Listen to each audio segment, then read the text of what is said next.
Hey, thanks for tuning in. This is Marcel Umphery from flop2flipnation.com and flop2flip wholesaling.com, bringing you another Flop to Flip Q&A. I hate to say this is going to be the last episode of this year. We're moving into a bigger and better year, 2011. Folks, I wish you much success, whether you're a wholesaler, rehabber, or buy and hold investor. I'm going to jump right into this week's Q&A episode. This actually came from someone locally here in my marketplace down here in Maryland, from Emmanuel Ruffin of Owens Mills, Maryland. Emmanuel, thanks for sending in this question. Emmanuel, I'm going to jump right into it. You asked if the property that I'm wholesaling has tax liens or overdue mortgage payments, who is responsible for them? Emmanuel, to answer your question, the person responsible for these tax liens and mortgage payments is the property owner. Yes, the property owner is ultimately responsible for any tax liens or mortgage payments. Now, Emmanuel, I want to let you know that you're dealing in a distress market right now here in Maryland. Not only in Maryland, but all over the United States right now. This is a distressed real estate market. You're going to be coming across properties that are vacant, properties that need tons of repairs, properties that have tenants that aren't paying, properties that are owned by property owners that don't have the funds or resources to get these properties back on track, and makes them distressed sellers. Now, when you come across, not when, you're going to come across these distressed properties. You're going to trip over these type of deals. They're going to have issues. They're going to have taxes that are owed. They're going to have mortgage payments that haven't been paid. I'm going to use a couple of examples here that kind of go in more depth on these distressed properties. Emmanuel, let's say you come across a property, the property owner owes $40,000. They're behind, they tell you they're behind 2 months. The mortgage payment was $500. That makes it $1,000. Now, one thing that you have to remember is that once you get a property under contract, your job is to take that contract to your title company. Your title company is going to start the title work process. Once that's started, they're going to verify that indeed that property owner owes $1,000 in past due mortgages and is only a $40,000 balance owed on the principal. Now, once you've provided them with that contract, they're going to order what is called a payoff. They're going to order a payoff from the mortgage company that's going to show that there is $40,000 owed and there is $1,000 in mortgage payments that's owed as well. So that essentially is going to make the balance $41,000. So you got it under contract for $40,000.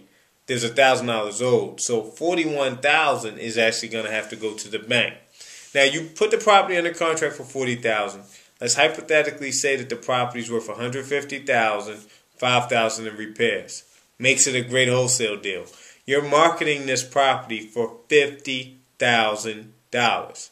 Now, if you caught what just happened, there's $1,000 owed. You're marketing at $50,000.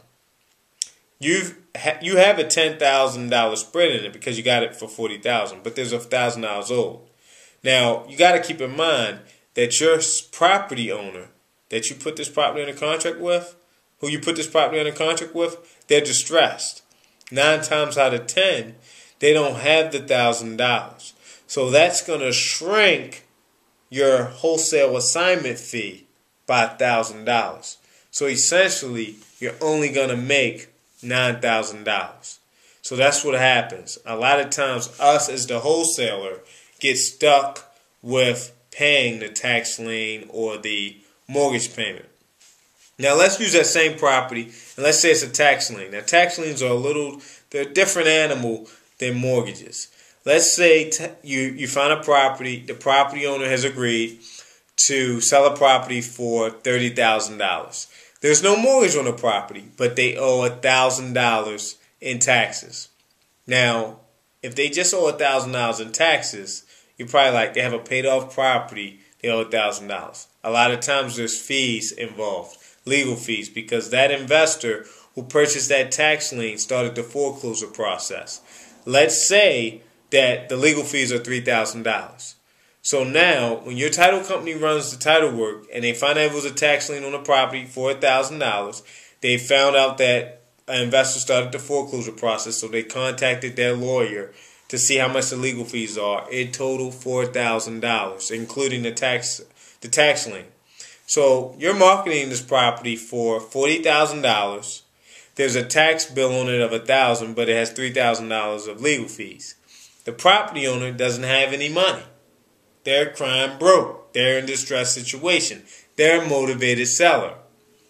You, the wholesaler, you gotta bend a little bit to make a profit. You're gonna have to take care of that $4,000 bill. Now, if you're a good negotiator, I'm telling you from my experience, when the market was steaming hot, when houses were selling like hotcakes after rehabbers were buying them from us, putting them on the market, they were under contract in 6-7 days. We've had instances where the rehabber paid the property taxes. But in this market, a lot of them don't want to do that because it's a buy and hold market and all of the numbers have to add up for our cash buyers. And they're not just going to pay off taxes to grab a property when they can go down the street and buy another property from Joe Smo and don't have to worry about paying those taxes, paying those extra costs. So this market, wholesalers are biting a bullet. I'm one of them. I know tons of wholesalers out here that are as well. The moral of all this is that you want to make sure that you're getting your properties cheap enough and the deal makes sense for you to take on, and you want to make sure your spread is nice and huge, nice and big, nice and fat. So you can, if you got to trim the fat out of your spread, you're still making a good profit and it's worth your time. Emmanuel, I hope this was of some value to you, this Q&A session. Like I said, folks, keep the questions coming in. I'm going to provide the answers. I know I haven't shot this video, Q&A, flop the flip Q&A video in a while. I've been working on something very, very big, and you're going to hear about it very, very soon. Matter of fact, the Flip This Recession Wholesaling Conference is January 22nd and 23rd. I'm going to have more to come. This is Marcel Umphery, Flop the Flip Nation, signing out. I'll see you on the other side and at the settlement table real soon. Take care.